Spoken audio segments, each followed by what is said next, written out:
Hello, hello, je suis ravie de vous retrouver pour cette guidance Oracle Astro des Sagittaires et Ascendant Sagittaire pour le mois de novembre. Comme vous savez, le mois de novembre, c'est à la fois la clôture de votre année et le démarrage d'une nouvelle. Alors, lorsque le Soleil, Mercure et Mars seront encore dans le Scorpion, le Soleil va rester dans le Scorpion jusqu'au 23 novembre, Mercure jusqu'au 10 novembre et Mars jusqu'au 24 novembre. Vous ressentirez les énergies du Scorpion qui sont placées dans votre maison 12, qui est la maison de la clôture. C'est une maison qui va mettre en avant tout notre côté psychologique. C'est notre manière à nous de faire le bilan. C'est une période très introspective, mais c'est une maison aussi, et avec le Scorpion encore plus, comme signe, qui peut amener à révéler des choses cachées, des trahisons, des secrets, qui peuvent vous amener à orienter votre année de façon très différente. À partir du 10 novembre, vous l'aurez compris, Mercure va rentrer dans votre signe. Il est bien évident que pour vous, c'est un nouvel élan. Votre manière de penser, de communiquer sera beaucoup plus passionnée, enthousiaste, alors qu'avant, effectivement, Mercure en Scorpion est très incisif, très intuitif. Il va dans la profondeur des choses et vous avez pu faire beaucoup de recherches dans certaines choses qui vous semblaient être cachées, dissimulées. Là, ce Mercure est beaucoup plus dans l'élan, dans l'impulsion, dans la passion. Mars va rentrer dans votre signe et là alors c'est encore plus, Mars c'est l'action, c'est la sexualité qui est enjouée, qui a envie d'avoir du plaisir, de s'amuser. Il correspond complètement à votre signe. Mars dans l'action, dans le Sagittaire, dans un signe de feu comme Mars qui dirige le Bélier, va vous aider à avancer dans tout ce que vous allez mettre en route. C'est une période clé où tout va démarrer, d'autant plus que le 23, le Soleil sera rentré dans votre signe, et là vous allez commencer à souffler, vous serez un peu moins tristouné, nostalgique, bloqué, vous aurez plus l'impression que les choses n'avancent plus. Pluton en Capricorne, lui, est toujours positionné dans votre maison 2, il touche le dernier décan des Sagittaires. C'est un moment où effectivement il peut y avoir une transformation dans votre patrimoine, des ventes, un achat, un héritage. Vous serez dans une période, faites très attention à ne pas perdre de l'argent, mais où votre niveau financier va se transformer. Et comme je vous le dis, ça touche particulièrement le dernier décan, les autres décans ayant été touchés depuis plusieurs années. Les planètes en Poisson, elles, sont positionnées dans votre maison 4, qui est la maison du foyer. Saturne est positionné dans cette maison, va restructurer le contexte familial. Ça peut être, par exemple, vous pourriez faire une maison et ramener une personne de la famille avec vous, un parent, rassembler, ou faire, par exemple, acheter un terrain, mettre 2 petites maisons avec vos enfants et votre maison à vous. C'est une réorganisation de la famille. Ça peut être aussi l'inverse, un éloignement. Mais en principe, Saturne amène une notion de responsabilité, et chez vous, vous aurez ce côté responsable de prendre en charge, que ce soit un enfant ou un parent plus âgé, dont vous vous sentez responsable, que vous voulez vous occuper, vous voulez vous réunir. Neptune, dans le signe du Poisson, peut amener quelques problématiques familiales, mais il peut amener aussi un très gros coup de chance au niveau familial, qui peut avoir un rapport avec un héritage, une donation ou tout autre. Le Bélier est très bien positionné pour vous, il est positionné dans votre maison 5, la maison des amours, des enfants, de la création, de la créativité et de la chance, des plaisirs, de tous les plaisirs. Le Bélier de sait s'il aime bien s'amuser aussi et avoir du plaisir. Le nœud karmique est dans ce signe, et donc va amener peut-être aussi, attention, quelques guérillas avec vos enfants, peut-être dans vos histoires amoureuses, donc attention, il peut y avoir peut-être des tensions qui sont là qui sont latentes depuis très très longtemps et qui risquent d'exploser. C'est une manière aussi que les choses se dénouent. Ça peut être très bien. Comme vous le savez, Jupiter et Uranus sont toute l'année dans le signe du Taureau et sont positionnés dans votre maison 6. Jupiter en taureau vous demande de vous occuper de votre santé.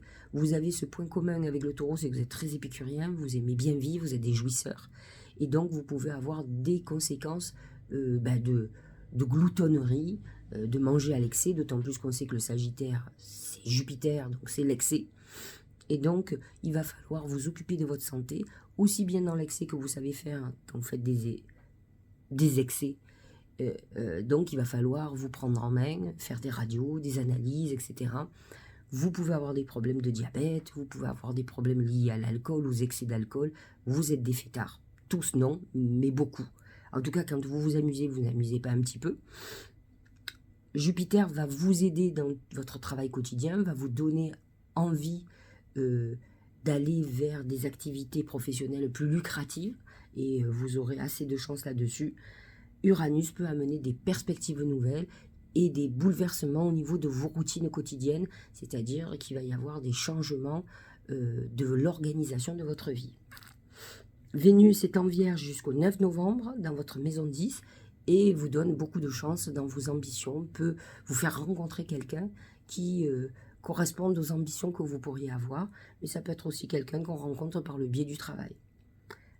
Ensuite, Vénus, on va rentrer dans la Balance, dans votre maison 11, qui est une maison très chanceuse de protection, et vous pourriez faire une rencontre de quelqu'un plus âgé que vous, par votre réseau amical, qui pourrait changer la donne. En tout cas, c'est quelqu'un qui pourrait être de bons conseils pour vous, qui pourrait être quelqu'un de très bienveillant, qui vous aide à avancer, à vous améliorer. Alors, nous avons une pleine lune 28 octobre en Taureau, à 5 degrés. Elle va être dans l'axe 12-6, dans l'axe de la santé. Donc, à vous de regarder ce qui va se passer à cette époque-là, comment vous vous occupez de votre santé, à vous de voir ou à vous de faire ce qu'il faut pour justement vous occuper de tout ce qui ne va pas. L'amas de planètes en Scorpion, en maison 12, peut faire ressortir des soucis de santé, des soucis psychologiques que vous ne soupçonniez pas, ou qui étaient bien enfouis. Donc c'est une remontée de vos démons. D'autant plus qu'on arrive, cette pleine lune est très proche d'Halloween, de la Toussaint, de Samin. Donc à vous de faire très attention. Et elle va réactiver Jupiter, qui est quand même dans votre maison 6, qui est la maison aussi de la santé, et Uranus, qui peut amener des événements imprévus. Donc, surveillez-vous, faites très attention. Vous êtes dans une période de fragilité au niveau santé. Nous allons avoir une nouvelle lune en Scorpion le 13 novembre. Là, pareil, amas de planètes en Scorpion. À vous de faire très très attention. Comment va aller votre psychisme? Ça peut être une période où ça peut être difficile, mais ça peut être une période où des choses secrètes peuvent être révélées.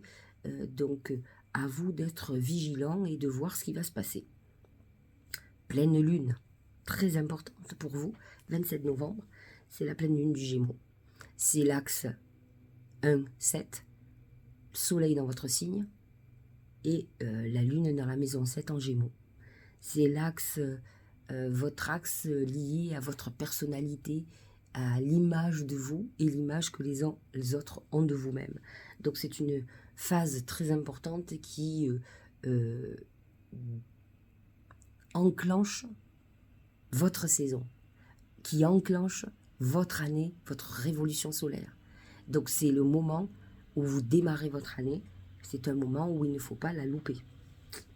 Allez, on va regarder les oracles, on va commencer par mon oracle, l'oracle magique du Mar de Café. Alors, que nous dit cet oracle pour le mois de novembre, pour les Sagittaires? C'est les mains. Les mains, c'est à la fois le contrat qui se signe, l'accord qui se fait. On serre des mains, on est d'accord. C'est la réconciliation. C'est une réconciliation avec une personne avec qui vous étiez fâché.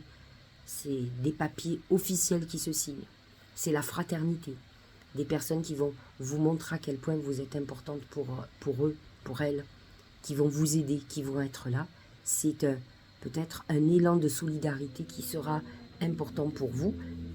Vénus en Balance dans votre maison 11, qui est la maison effectivement, de la solidarité, de l'amitié, peut vous montrer que vous pourrez retrouver quelqu'un d'ami ou que des amis vont être très présents pour vous, vous aider à avancer.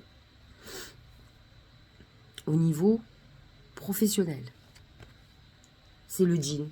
Le djinn, il faut faire très attention, c'est la manipulation, c'est la tentation parfois de prendre des chemins plus courts pour y arriver. Ne soyez pas boulimique d'argent, de réussite. Acceptez le temps, je sais que c'est compliqué pour vous, mais le djinn peut vous amener à faire certaines choses que vous auriez à regretter. Dites-vous que lorsque on fait un certain nombre de choses dans des malversations, ça dure un certain temps et le prix à payer est même souvent beaucoup plus cher que ce que vous avez gagné et dont vous n'aurez pas profité très longtemps. Sachez avoir l'intégrité d'avancer sur un chemin qui est certes beaucoup plus lent, mais qui est définitif pour vous. Donc attention, professionnellement, qu'on ne vous manipule pas, qu'on ne se moque pas de vous, qu'on n'essaie pas de vous trahir. Attention par exemple aussi à l'argent, à ce que vous allez signer, vous pourriez vous faire avoir. Donc mois de novembre où on doit être très vigilant. Des personnes peuvent être malveillantes à votre rencontre, soyez justement vigilante à ce niveau-là. Au niveau de l'amour, c'est la chouette. C'est le mage, c'est la période de la nuit. La chouette est un messager de toute façon qui vous amène certainement une déclaration d'amour de quelqu'un que vous n'attendez absolument pas. C'est quelqu'un qui va se manifester pour des sentiments pour vous et que vous n'aurez pas vu venir. Donc, sachez-le, ce mois de novembre vous réserve des surprises. Alors parfois c'est des bonnes surprises et c'est parfois aussi des mauvaises surprises. Non pas que la personne ne nous plaise pas, mais c'est parfois des gens qu'on aime beaucoup mais qu'on n'aime pas. Donc c'est compliqué de déconduire à quelqu'un qui a eu le courage de se déclarer. Donc vous pourriez avoir une déclaration inattendue. Santé. Sur le soleil, l'épanouissement. Faites attention à tout ce qui est brûlure, par contre.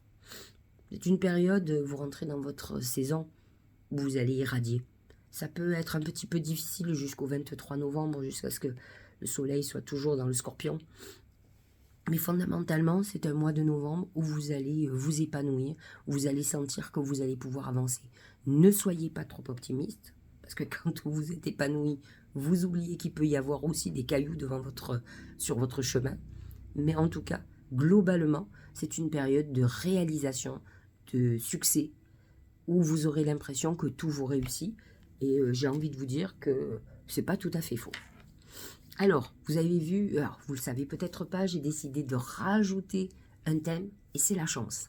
Donc nous allons voir comment va se manifester la chance, ou qu'est-ce qu'elle a à nous dire ce mois-ci. Et regardez, c'est votre signe, c'est le cheval, mais c'est le Sagittaire. Elle vous dit, tu es né sous une bonne étoile, c'est Jupiter qui te dirige. Sois optimiste, sois passionné, sois toi. Laisse vivre cette flamme intérieure et tu vas voir que toutes les portes vont s'ouvrir, que tu diras, mais j'ai beaucoup de chance. Et vous verrez que la chance va vous sourire ce mois-ci, d'autant plus que c'est votre saison. Le soleil, quand va entrer dans le Sagittaire, même quand Mars va entrer, même quand Mercure, vous allez ressentir que la chance vous revient. Avant, ça va être un petit peu compliqué. Vous allez être un peu parasité par plein de pensées compliquées. Mais là, pour le coup, vous allez être dans une phase qui peut être très intéressante où effectivement, on sait qu'on a de la chance. Donc, utilisez votre chance naturelle. Soyez vous, soyez passionné. Le Tao. C'est les limites. Ça, c'est un gros souci pour les Sagittaires. Sagittaire, c'est le no-limite. C'est l'international. C'est l'univers. C'est le plus vaste. C'est ça qui correspond au Sagittaire. C'est l'infiniment grand. Et là, on vous dit les limites. Bien sûr, limite à votre personnalité trop débordante, trop excessive. On vous dit, parce que c'est bien beau d'être optimiste, avoir de l'élan, enthousiaste. Mais si vous ne réfléchissez pas, si vous faites toujours trop grand, vous allez aller en échec, ça serait dommage. Puisque vous avez les qualités nécessaires, le côté positif, il faut savoir avoir de l'autodiscipline, être un petit peu plus pratique, respect de soi, introspection. Là, avec les planètes en Scorpion, c'est le moment de réfléchir avant de vous lancer. Parce que dès que le soleil va dans notre signe, on ne vous arrêtera plus. Déjà Mars aussi. Entraînement à la patience. Oui, ça c'est... Vous voyez ce cheval qui trépigne et qui a envie de démarrer la course? Et c'est vous, ça. Vous êtes toujours, quand vous êtes prêt, vous êtes prêt. Hein, vous attendez pas tant que c'est compliqué. Et il faut accepter le temps. Vous qui êtes si philosophe, qui êtes connecté à l'univers, vous devriez comprendre ça. Que vous n'avez pas les cartes en main pour tout, et encore moins sur le temporel. Accumulation d'énergie, rituel, maturité, c'est une manière de mûrir. Jupiter, c'est la jouvence, c'est la jeunesse. Les Sagittaires sont des éternels jeunes, comme le Gémeaux, hein, son signe complémentaire. Donc, vous avez ça. Regardez le dernier message qui est exceptionnel. Ben, c'est l'abondance. Exceptionnel. Sentez-vous mériter le meilleur, sans aucune condition, contrepartie. C'est le coup de chance. Il va y avoir des coups de chance, de l'argent, une augmentation de clientèle, une promotion, peut-être la mutation ou le poste que vous attendiez. Vous êtes dans une phase très favorable. Donc sachez-le, l'arrivée de votre saison, de Mercure déjà dès le début du mois, à partir du 10 novembre, va être très favorable. Voyez aussi cette pleine lune du 27 novembre qui va être clé pour vous. Donc un mois très intéressant, avec quelques petites retenues, tant que les planètes sont en Scorpion, mais fondamentalement, vous pourrez vous réjouir du mois que vous allez aller, si vous êtes Sagittaire ou sans Sagittaire. Pourquoi pas? Peut-être avec une lune en Sagittaire, moi ça m'arrange, j'ai l'ascendant et la lune. Mais bon, moi je pars surtout du signe solaire et de l'ascendant. Voilà, j'espère que cette guidance à mi-Sagittaire et à sans Sagittaire vous aura éclairé, vous l'avez compris. Ah oui, j'ai oublié, excusez-moi.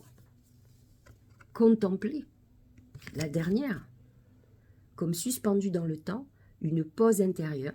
Ça, c'est la période où les planètes sont en Scorpion dans votre maison 12. Tournez vers l'extérieur. Un temps pour toi et pour admirer la vie, pour déceler le bonheur dans ses plaisirs quotidiens.